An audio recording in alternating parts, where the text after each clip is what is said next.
In this video, we will use the sample processor to create a smaller, representative subset of data. This helps you test transformations faster and reduce processing time before building your final dashboard. First, create a data flow. Give it a name, select the space where you want to store it, and click Create.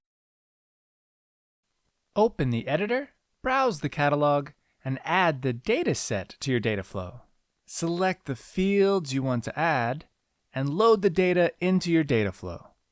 Now, open Processors, search for the sample processor, and drag and drop it into your data flow. Link the data source to the processor, and choose one of the available sampling methods.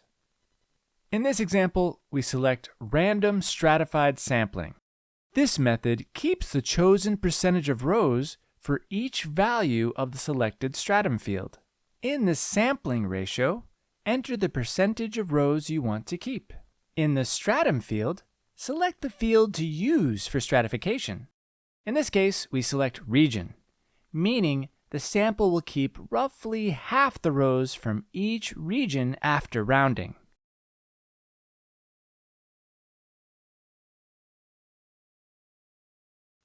Opening the processor preview shows that the sample now contains half the rows of the original dataset, while maintaining the same regional distribution. Now let's add a target to complete the data flow. Select the space where you want to store the output, give it a name, and select one of the available extensions. When done, click Apply. Now click Run to execute the data flow.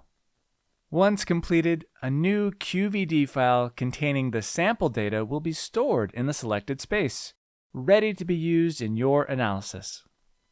And that concludes this video. Thanks for watching.